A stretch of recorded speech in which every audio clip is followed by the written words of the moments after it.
കോട്ടയം എരുമേലി പഞ്ചായത്തിൽ LDF-നും UDF-നും ഒരുപോലെ തലവേദന സൃഷ്ടിച്ച് റിബലുകൾ. പാർട്ടിയിൽ നിന്നും പുറത്താക്കിയെന്നും വിമതർ ചലനമുണ്ടാക്കില്ലെന്നും UDF നേതൃത്വം പ്രതികരിച്ചു.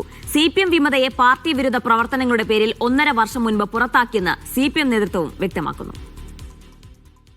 എരുമേലി പഞ്ചായത്തിൽ വിമതർ ജയിച്ചു വന്നാൽ നിർണായക ശക്തിയാകും. LDF-ലും UDF-ലുമായി 4 പേർ റിബലായി മത്സര രംഗത്തുണ്ട്. UDF-ന് 3 വിമത സ്ഥാനാർത്ഥികൾ.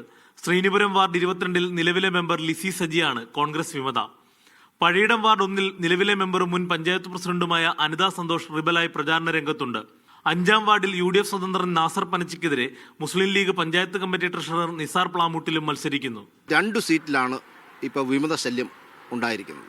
അതുപോലെ തന്നെ മുസ്ലിം ലീഗ് മത്സരിക്കുന്ന 1 സീറ്റിലും വിമത ശല്യമുണ്ട്. ഈ വിമത ശല്യം ഒരിക്കലും UDF-നെ ബാധിക്കില്ല. വളരെ ശക്തരായ നല്ല സ്ഥാനാർത്ഥികളെയാണ് ഈ UDF ഇപ്രാവശ്യം രംഗത്തിറക്കിയിരിക്കുന്നത്. കഴിഞ്ഞ വർഷവും UDF-ന് അനുകൂലമായിട്ടാണ് ജനങ്ങൾ എരുമേലി പഞ്ചായത്തിൽ വിധിയെഴുതിയത്.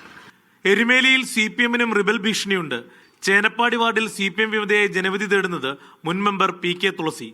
കിഴക്കേക്കര വാർഡ് എരുമേലി പഞ്ചായത്തിലെ 3-ാം വാർഡ്.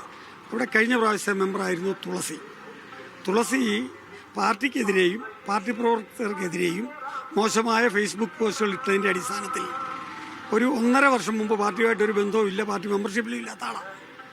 അതുകൊണ്ട് തുളസി CPM-ന്റെ വിമതയേ അല്ല, തുളസി സർവതന്ത്ര സ്വതന്ത്രമായിട്ട് മത്സരിക്കുന്ന. ഒട്ടേറെ രാഷ്ട്രീയ അന്തർനാടകങ്ങൾക്ക് വേദിയായിട്ടുള്ള എരുമേലിയിൽ ഇക്കുറി വിമതർ ജയിച്ചു കയറിയാൽ ഭരണത്തിൽ പന്തയ കുതിരകളാകും. കളം മാറ്റി ചവിട്ടിയ കോൺഗ്രസ് സംഘത്തെ പ്രസിഡന്റാക്കിയാണ് നിലവിൽ പഞ്ചായത്തിൽ LDF ഭരണം. മീഡിയ 1 കോട്ടയം.